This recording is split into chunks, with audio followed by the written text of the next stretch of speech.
organized this series, so it's my pleasure to see you today on this cold Wednesday. Before we get started, I want to do our housekeeping. I want to thank our crew for today and our chefs Dahlia and Breck.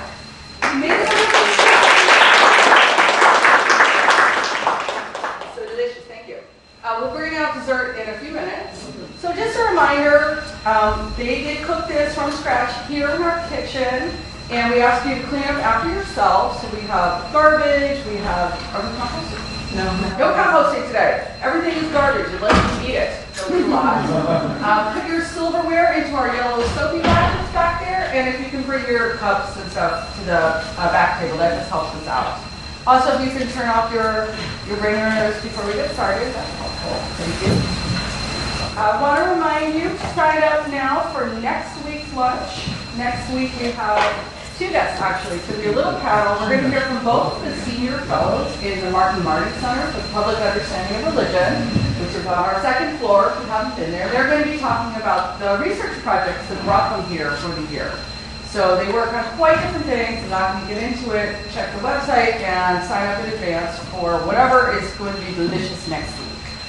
But today, I'm really delighted that we're hearing from one of our own professors, Simeon Chavel. He's Associate Professor of Hebrew Bible. He studies the literature of the Hebrew Bible, the religion of ancient Israel and Judea, and their relationship. His approach combines theory of literature, religious studies, and ancient historical and social context, and early Jewish interpretation. But we're not going to hear about that today. We're going to hear about the art of finger pointing between Assyrian kings and their gods. So please join me in welcoming Dr. Chavel.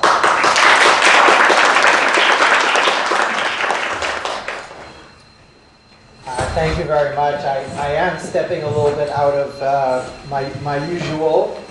I came to this, like so many research projects go, while I was working on something somewhat aligned. Came across artistic material, specific motif, and drew my attention because it's a motif that scholars have had trouble deciding what it means, how it works, what it means, what it is. And it got my, that kind of puzzle and challenge piques my interest. So I'm going to jump right into it. This is our region of interest, which is Southwest Asia and the Eastern Mediterranean.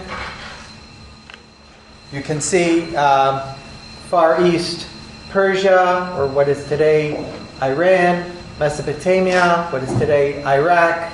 You have Syria over Aram, where it says Levant. You've got a slice of Syria, Lebanon, Israel, Palestinian territories, Egypt, and today's Turkey.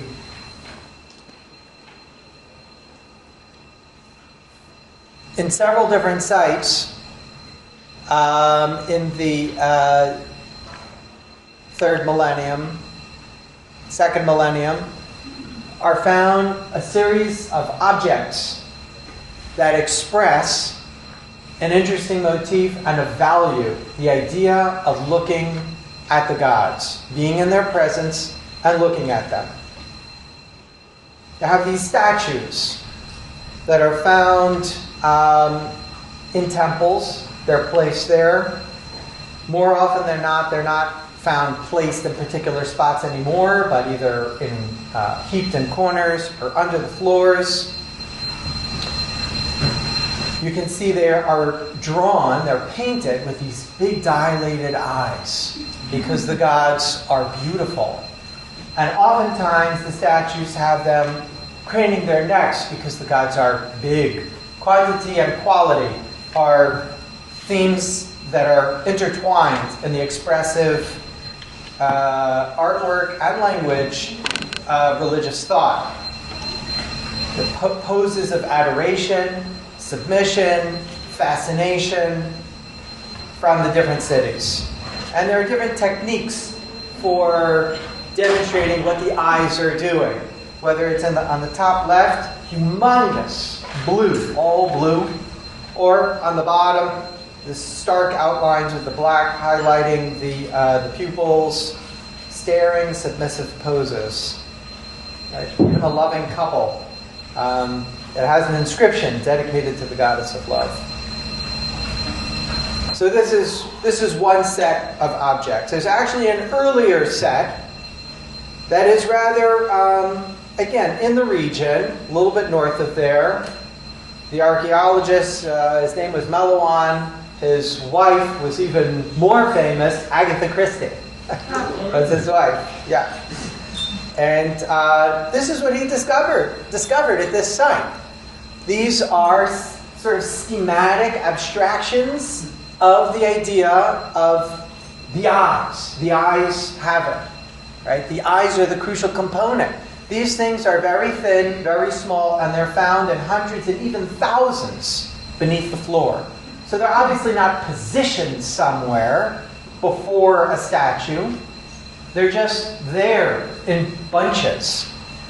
People evidently would come and give them as a token of their expression of desire to look at the gods. If only they could be there themselves all the time, they would, but they can't. They've got to go farm and sustain themselves. So at least with the earlier ones where there might be inscriptions, the later ones, the ones we saw beforehand, which are centuries and even 1,000 years later, there are inscriptions with people's names on them. And so the statue that it would be before would represent the deity who was supposed to remember that person's name and then think well of them and send them good blessing, good love, lots of crops, health, lots of children, and so on. Now we're going to look at the other side, some images where people don't represent themselves, but artisans create representations of deities. So we move a little bit west to a site called Ain Dara, near modern-day Aleppo, where there's a temple seemingly to Ishtar. And outside this temple, facing the temple, are a bunch of footprints, humongous footprints. So you can see first, she stands, assuming it is the goddess Ishtar. She stands. Then her left foot goes forward, kind of close, and then her right foot goes really far. In other words, we're watching her go from 0 to 60, and the rate of acceleration changes. It's not just that she's accelerating, the rate of acceleration changes, like a person starting off from 0, a first step, and then that second step you're going to propel. Okay. So it suggests a number of things. Number one, she's taking stock. And then she must love what she sees. She must be thrilled. And so she runs into it. Now, if you're a pilgrim and you show up there and you look at these footprints and you think to yourself, okay, number one, the deity inside here that I'm coming to visit, her emotion is love. It's a scary thing to show up in front of the most powerful anything in the land. You just never know. Number one, she's in a good state of mind, love, gratitude. She's probably more inclined to give blessing. Number two, as you stand there looking at them and sort of playing it in your mind, it seems like you just missed her. You just missed her. There are the footprints. She was just there. And that kind of temporal proximity, that's meaningful too. Sometimes, oh, you were at that party. I just missed you. Or other things like that. Traces, remnants, are things that can be evocative and can inspire emotional response. And of course, it also suggests she really is there right now. Right? She's there right now.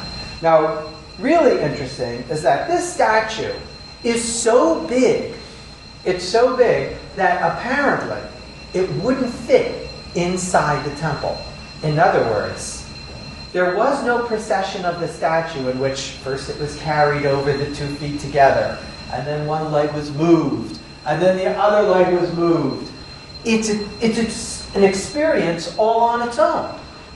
No actual statue. It's just an experience. Someone crafted this so that when you come, you feel that the goddess is there, the goddess is in a good mood, and you just missed it. So you have that kind of closeness to it.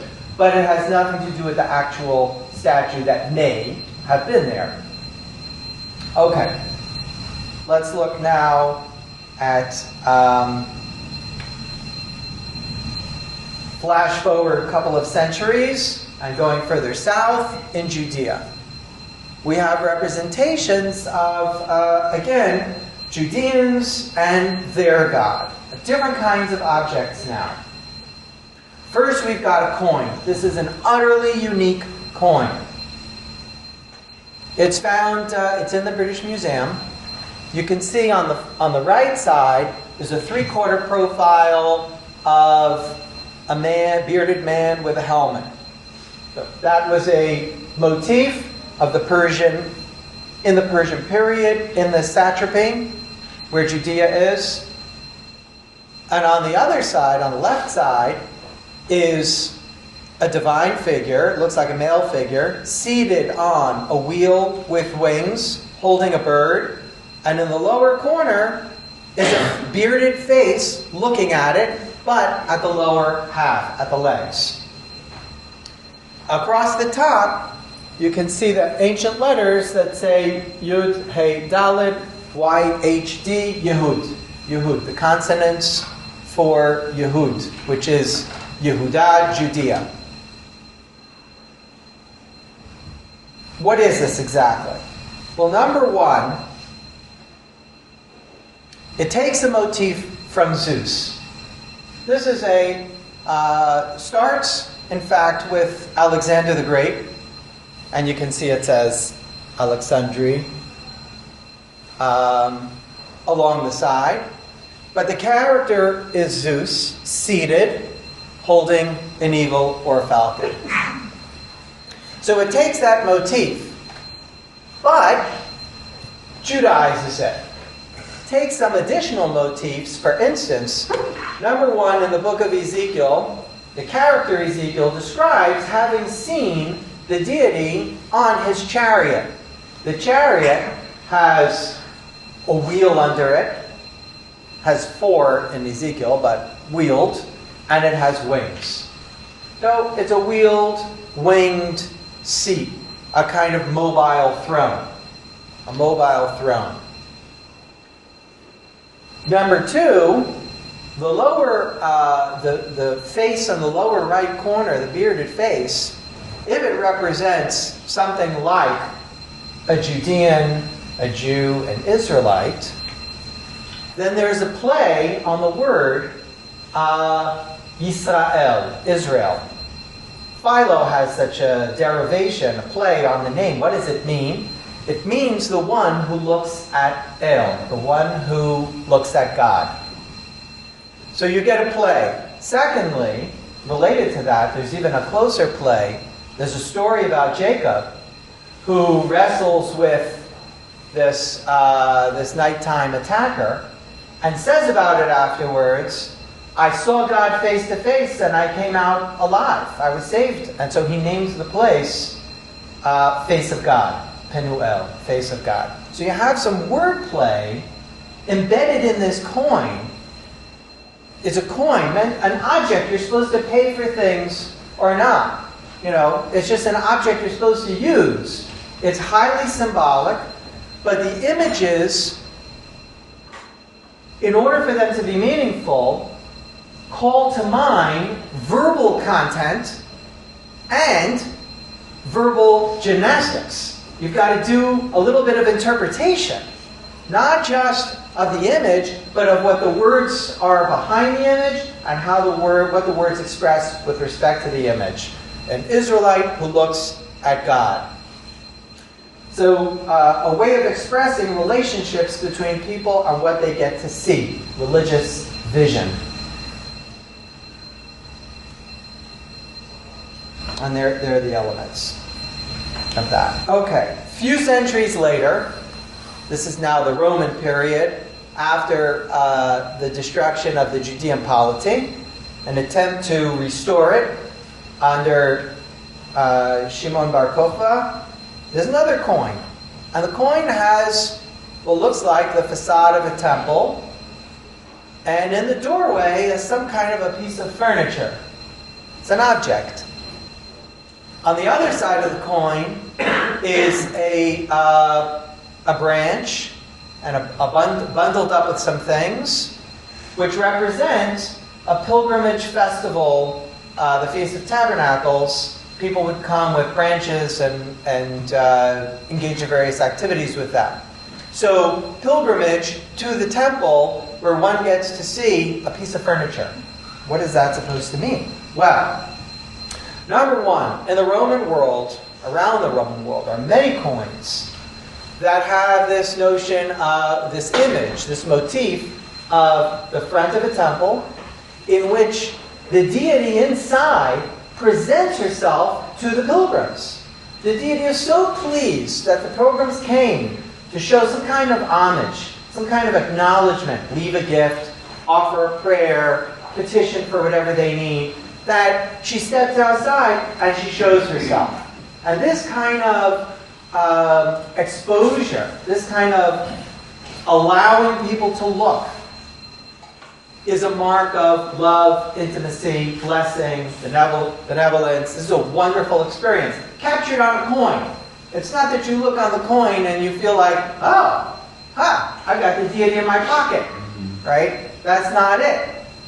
The relationship between using this quotidian object and this utterly special and unique event represented on it needs some kind of interpretation and discussion for another time. For our purposes, this helps give us the backdrop for what is that other coin, Bar Kokhba's coin.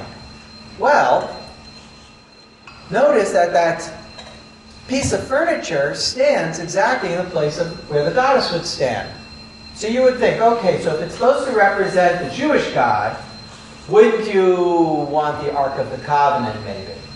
Wouldn't you want the candelabra that's on Titus's arch or whatever, the menorah? Maybe you want that. Those are classic. What is this? This is a table with loaves of bread on it. Why in the world would you have the bread table represent the deity? I come to see the deity. I come to the temple to show, acknowledge, and I get to see the bread table. Like the coin, the table of bread has a particular name. It's the table of the bread of the face.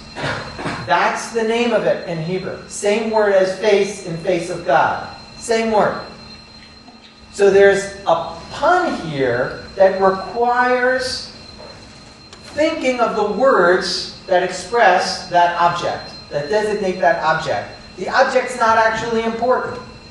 But because it calls to mind the expression face, namely face of God, now the image makes sense. I'm there and I get to see face of God.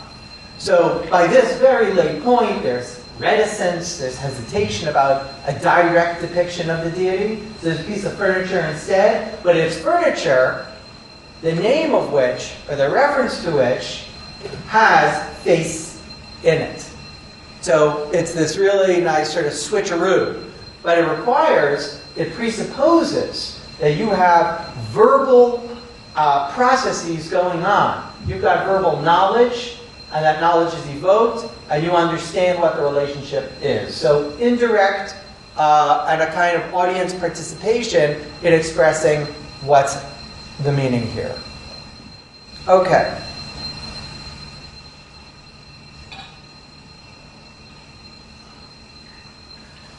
Now we get to the motif that's the heart of today's exploration.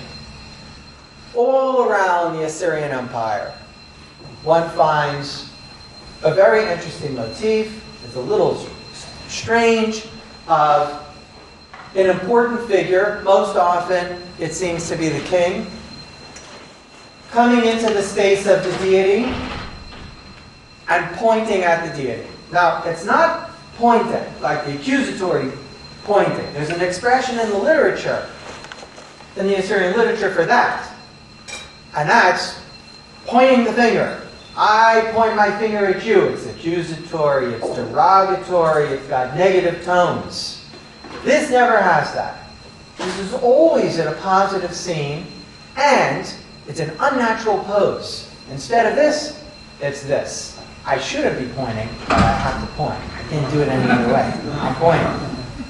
Why would an artisan use that in order to express something about coming into the space of a deity? The last thing you would do is point. You should prostrate yourself, something. You should do something in service. Pointing is just an articulation of your own cognition. The index finger, I index, I indicate, I mark. I'm just acknowledging my own understanding of something. What a thing to put into such a scene. Let's see some of these. We start off in the 13th century, what's called Middle Assyrian period, Temple of Ishtar. There's a stone. This is a stone pedestal of Tukulti-Ninurta, a king. And in this pedestal is an image of a pedestal. This recursion of mini and macro, this recursive feature, shows up throughout not just Assyrian art of this period and later periods, but it shows up in a whole variety of ways across the entire region.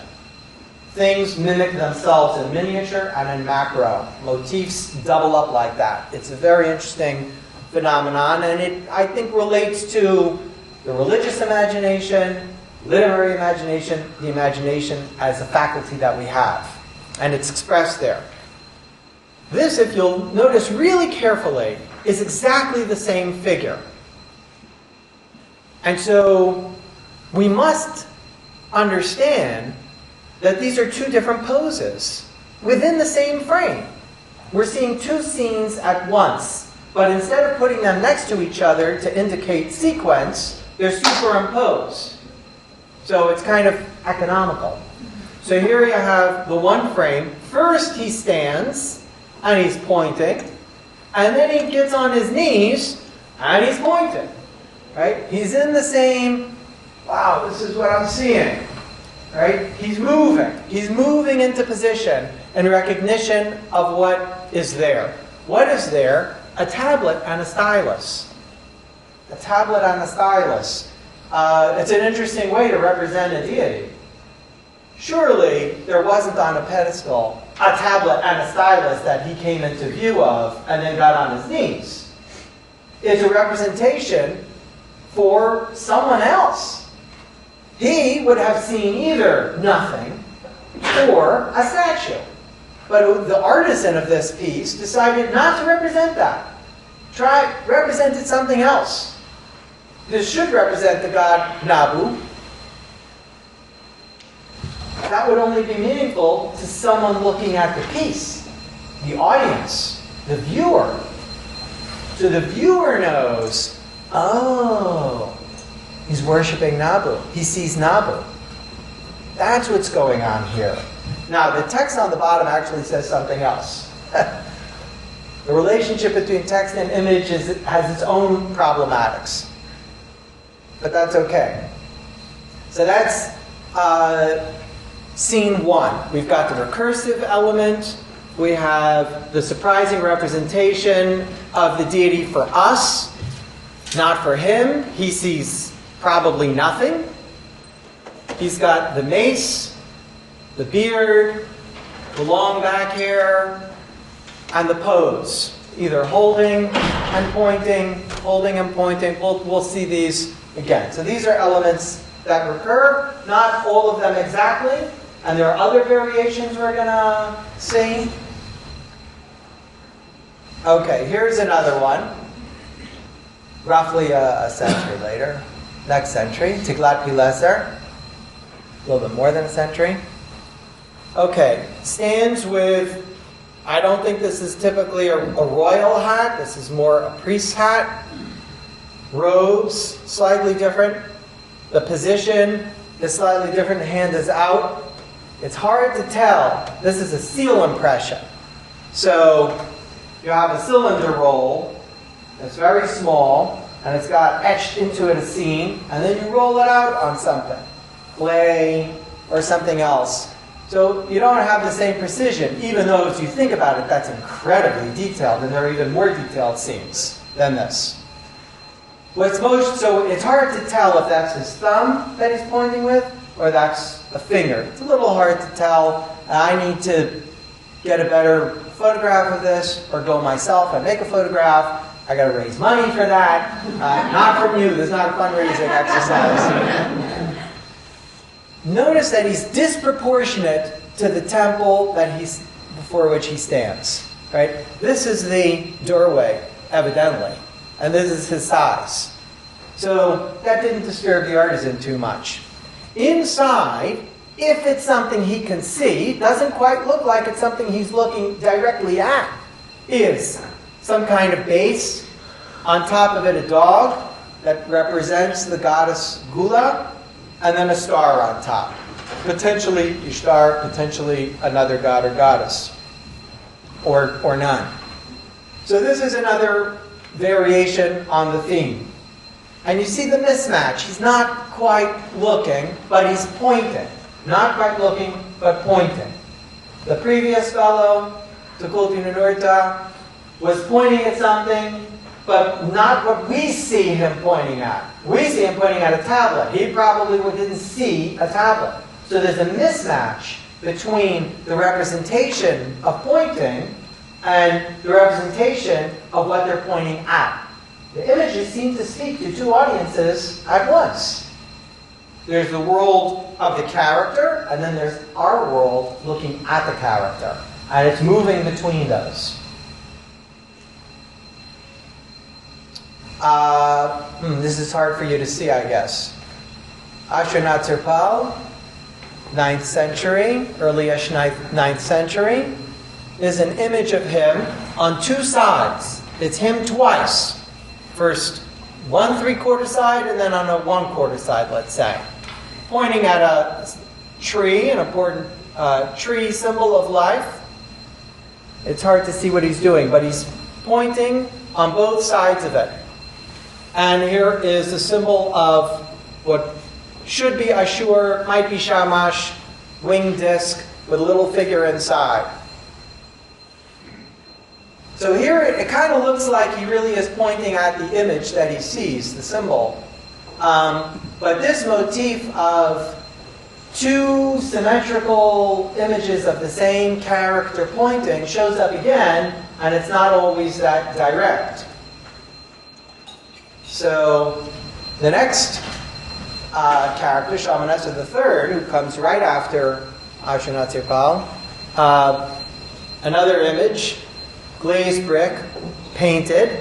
There are two of him over here again, and he's not pointing at himself, right? I see myself, right? He's not looking in the mirror. That's not what this is, right? It's and the divine image is raised a little bit, and he's not quite pointing at it either. So the sum total would be one who can point at divinity, one who does point at divinity. We know divinity's there. We know that he's indicating he knows, but we can't see that he's pointing at what we see the way we see it. Does that make sense? We see the divine emblem. He says he sees the divine emblem, but we don't see him seeing the divine emblem. It's too high, and he's looking somewhere else. And we're going to see this again. This is Adat Nerari, a beautiful marble monument that was found in a temple.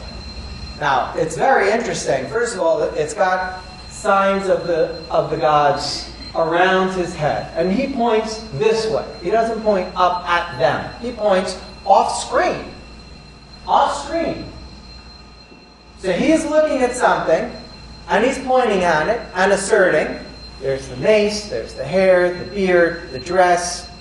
A lot of the same postures. Now, centuries later, and we have the same image. These represent a variety of deities. This could be Shamash or Ishtar, Sin. This would be Nabu again, Marduk, Adad, Ashur, and I think Anu, Enlil, and Ea, or just one of them. And this is either the seven or Ishtar. So they're kind of across the top and a little behind him, and he's pointing, but he's not quite pointing at them. Right? That would be a nice verbal resonance like we saw in some of the Judean material, where you have to, the verbal is enough. You can encode the verbal into the visual. Here, it's behind him. They're just sort of around him. Now, in this particular case, this monument was found inside the temple. There was a podium right next to it. And it's at the right height for a statue to have been standing there. No statue was found there. So in this particular case, it could be that he was situated to point at the statue, which would be pretty neat. But there are a dozen more like this. Different figures, different Assyrian kings. And they're not all found set up in that kind of a neat and tidy way. This is a glazed brick that was found in a house. Not quite a king's palace, but someone important. You never know, it's been reused, taken from somewhere else, and put, but it's large. The coloring has been cleaned up a little bit. It's quite messy. You have a character, again, looks like the same royal character, but the dress isn't quite there. All the refinements aren't quite there, so you can't be 100% sure. This would be Ashur. Staff and ring, signs of authority of the king being given to him, shown to him. A strange grasshopper or locust has yet to be explained in the literature. And again, divine symbols. He's looking, he's pointing. We see him pointing at the wrong place. He's pointing at his belly button. You have an innie or an outie? What's he doing? Right? He's not looking up. He's not kneeling and looking at his feet, which would be a submissive pose. That would be an appropriate pose, etiquette. But he's not doing that. He's asserting, something. I know, I see, and because he's indicating, the finger of indication. I know, and yet we can see that his eyes aren't at the right place. So we can see what he sees, but he can't see what he sees, but he knows that something's there. So the image is working again at two different levels at the same time. Whoa, that wasn't supposed to go so fast. All right, we'll go backwards. Okay, so we're just moving forward in time. We see how this motif can be deployed in a whole variety of settings with variations.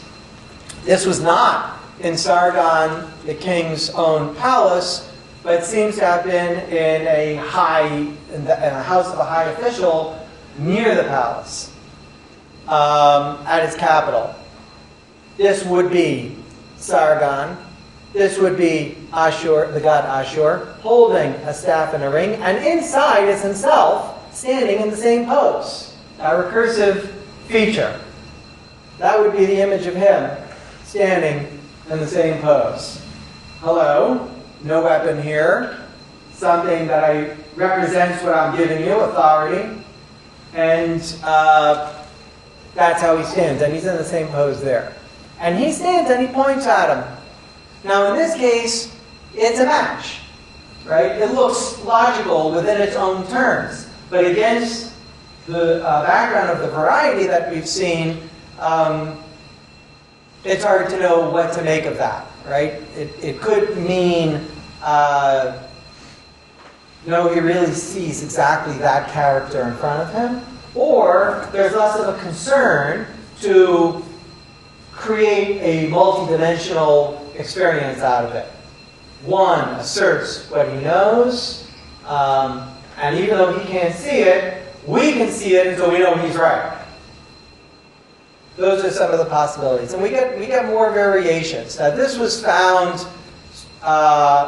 as quite a mess. This was painted on plaster. The plaster had come off the wall. It was all over the floor. There are fragments all over the world now in different museums.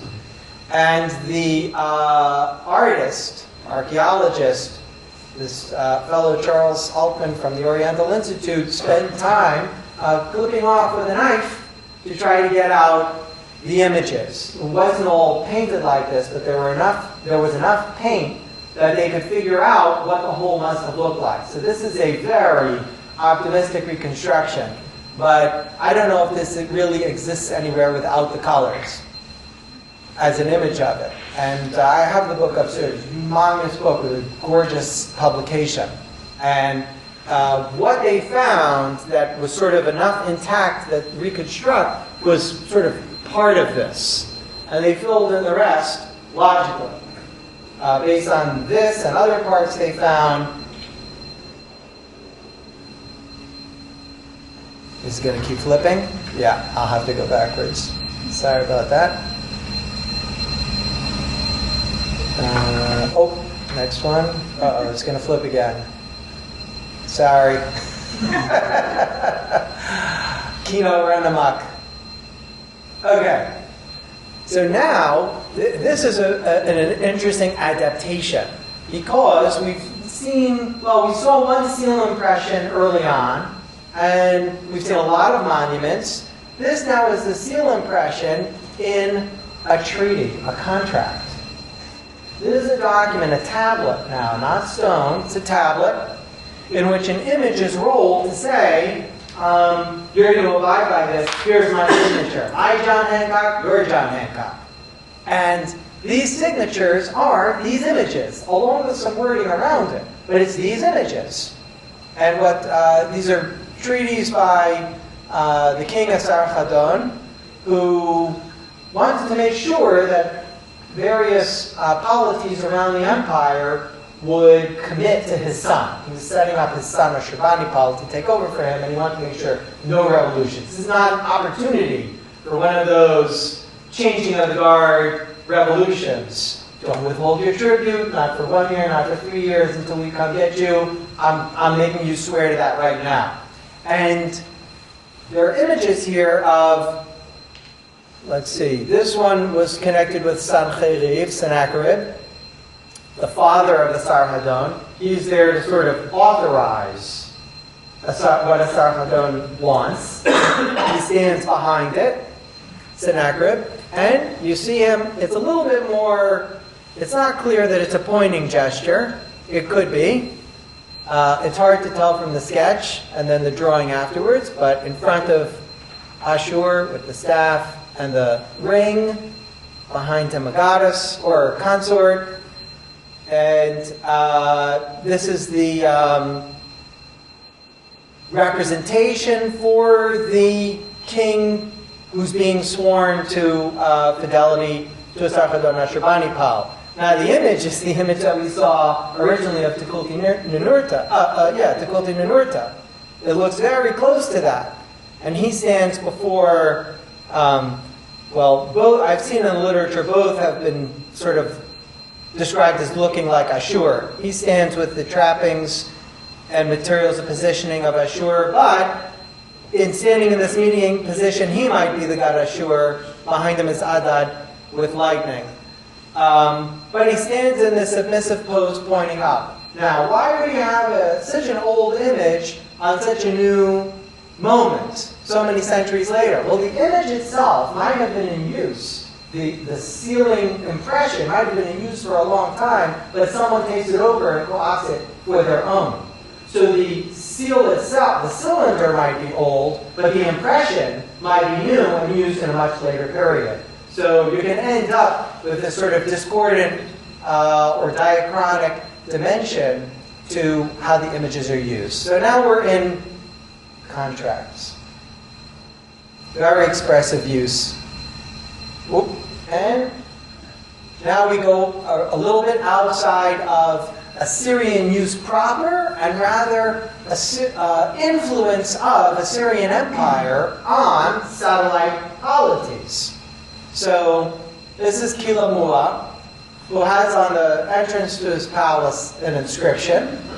that basically describes everything fantastic that he's done. He was a super duper king, very successful, and he was better than anybody who came before him. He was the first one to do all kinds of things, bring peace, harmony, security, and whatnot, and don't mess with my inscription. And the representation of him is very close to the Assyrian representations. One interesting difference is, so this is a difference, he's holding a wilting lotus, which suggests that he's dead or dying, and he's pointing at the symbols across the top, right? Which may just be a variation on the theme, or maybe a misunderstanding of the motif, right? He's pointing what looks like at the symbols as if, I know these. I know these, I can see them, I know where they are, and it's a representation of the deities. The verbal representation or iconic representation of them without direct anthropomorphic figures. Symbols of them. And even in a cylinder seal found in southern Israel, Beersheba, Judea at the time, with cuneiform on it. And so it's rolled out, and you see both sides of the rollout. Where it gets impressed, you see the depression side and the other side where it pops out. And so they're also the reverse of each other. And it looks like there's a pointing motif. The staff, the ring, on the pedestal, the robes, with a hand in the position, and it looks like the pointing. So this now is used, the name of the person who dedicates it is Rimut Ilani, beloved of the gods, and he names, wait, I have it here. I don't have it here. He names, he makes reference to Adad. It's a composite name with Adad. And Ablu Adad. And so this argument is this would have been not a Judean cylinder seal, but rather an Aramean or Trans-Jordanian one by someone who worships Adad, and then it's left there as a gift, brought or dropped on a visit, something like that. Shows up in Beersheba by accident or in an indirect usage.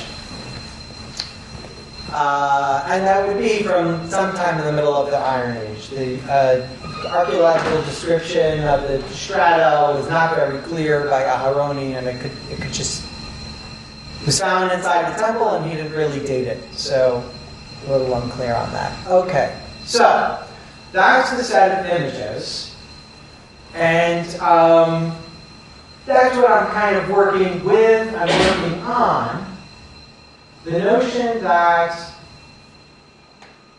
artisans would do with art what authors would do with literature. And that is deploy various kinds of elements that are not for the characters in the discourse, in the world being portrayed or conjured in that discursive continuum. It's for the people encountering it, reading it, or seeing it, who are then given externally knowledge, even though it's in the continuum of the characters who are being represented. There's material put in there that can only be understood, recognized by audience, by those who are reading the characters, looking at the characters, and engaging with it. So the tentative argument is that in these cases, or at least in its earliest instances, the artisan wants to indicate that the king doesn't see anything, but the king expresses certain knowledge. And that's why the king is in an indicating pose. it's a respectful one, not because it exists anywhere in literature where someone's described ever pointing this way, which they aren't, but just by contrast with this pose. Instead of the accusatory is the respectful, but it's still the indication of knowledge. It's still the idea, I am pointing at something, which means I know that there's something to be pointed at. So it's a pure cognitive motion. It's got no practical effect at all. It's just to say I know something. And what the artisan does is to then put in a representation or some signal to the viewing audience of two things. Number one, the king doesn't quite see it, but number two, the king is right. We see it, and that's the indication that the king is right. There really is something there. It really is that deity. It really is whatever. And it fits within the world of these indirect modes of religious expression and conjuring that we saw with the footprints and the coins and everything else. So, thank you very much.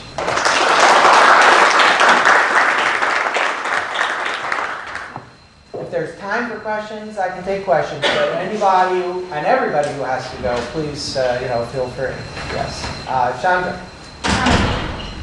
I can't remember all of the images, but with the finger pointing and then the palm open. Yeah. So a lot of times, could it signify that, right, the king may not necessarily see the deity, but his hand is open to receive the diadem, the ring.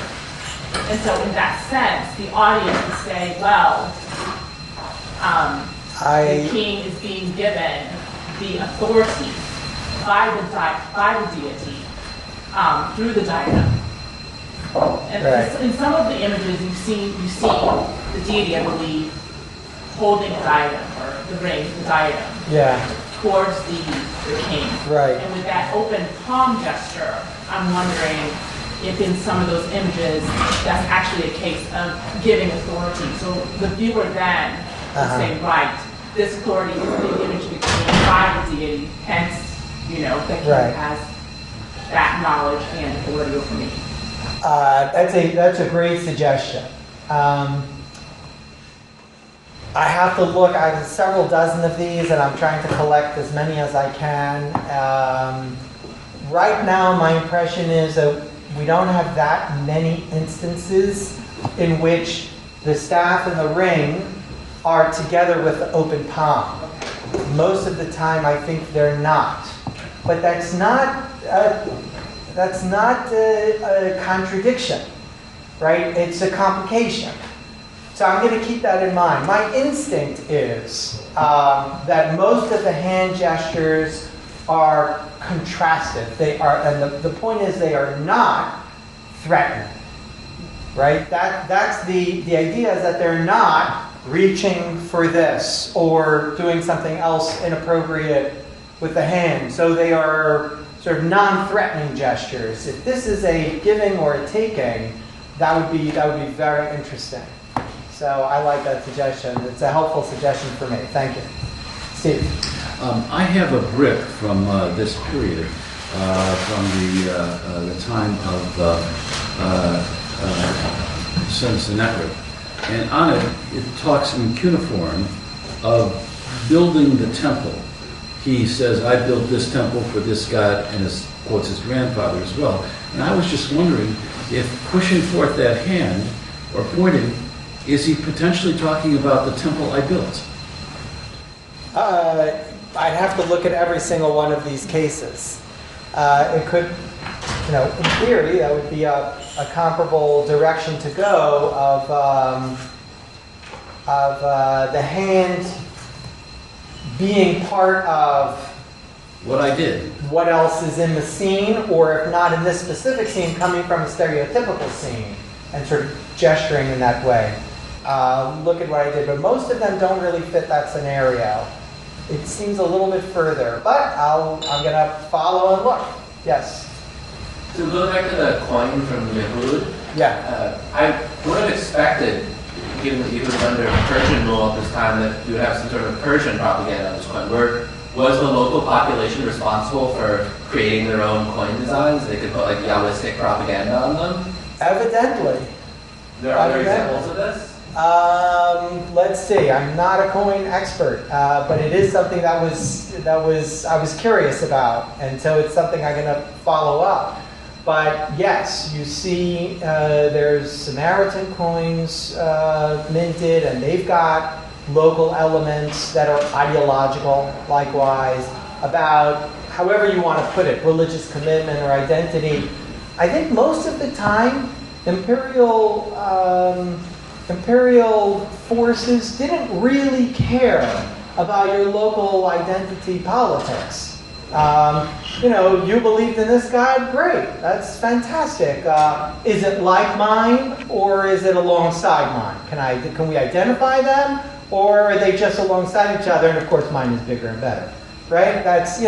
But there's no sort of enforcing of eradicating a local religion or religious affiliation or set of beliefs to replace them by the imperial ones. So it's all of that is less surprising than it would seem. After having read up a little bit, it turns out to be not such a surprise. Are there other coins that depict Yahweh? Not directly like this. No, it's utterly unique. There is one coin with just an ear on it. It's just an ear. And so people say, okay, that's Yahweh always ready to listen. But it's just so out there. It's far more out there than the coin we saw. Right? The coin we saw is deeply embedded in things we know. So, yeah, John. Just one thing I wanted to give you, there's another example from the West Semitic area that's unrecognized because the gesture is complicated by the fact that he's holding it's a kuduminous feeling. He's holding a vessel, yeah. In his hand he's pointing with his finger, and if you follow the trace of the finger, it goes directly to Kubama in the inscription. Nice. Trace it over to us. So that's another example to add to your illustration. Thank you. We have some very nice, turn right here, and I spoke on the subject. So that was one thing. Sort of following up on some things that have been said. You were mentioning very early on, we're talking about calling attention to yourself. It's like, I'm here, and I would like to go more strongly that way with the gesture. You said the index finger indexes something. It indexes yourself.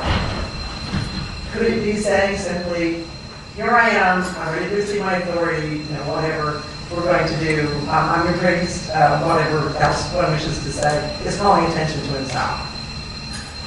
In the presence of the divinity. From his perspective, what he's trying to do, essentially. I think, presumably, he makes the gesture, he would present it. Yeah.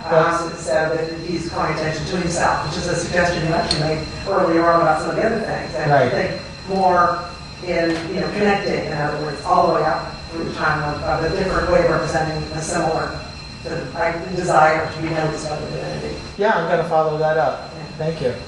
That's great. Just following the last question very quickly. What really intrigued me was, those are not Persian coins. Those are Greek coins. The iconography is purely Greek. It has absolutely nothing to do with Persian at all. I mean, I know what Persian coins look like, and they don't resemble it. It's just very odd. Right. For the Persian period to have these Greek motifs. Yeah. And the other thing that's even weird is, one of them is a silver coin. If they are Hellenistic, only police were allowed to issue silver coins. Places underneath were not police could actually mint copper coins. So the copper coins could be minted locally. I'm adding more complications to your life. Yeah, that early coin, which they call 4th century, but the only reason it's 4th century is because it's so distinct from later coins in Judea, in Yehud, and because of the way it mimics Zeus. And on the Alexandrian coins, which are within a very small window, the 10 years that he minted those coins, the Alexandrian coins, the drachmas, right?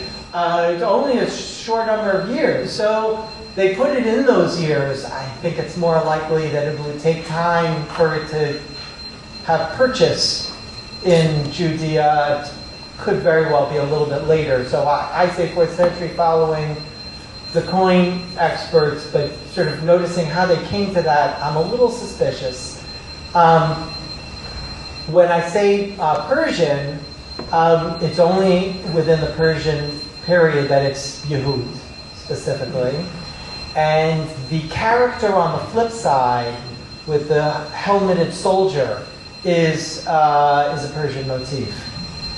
So from that point, there are other elements I saw that are related to what's on some Samaritan coins that also show a mixed set of imperial motifs or cultural motifs that also show under Persian control, but cultural and expressive influence from Hellenistic. So it's a pretty interesting problem. It's a pretty interesting problem, the local freedom to express through different motifs, imperial motifs. So I have more to do on that for sure, absolutely. But yeah, thank you. All right, if there are no more questions, please feel free to go on to your next thing. Thanks, everybody.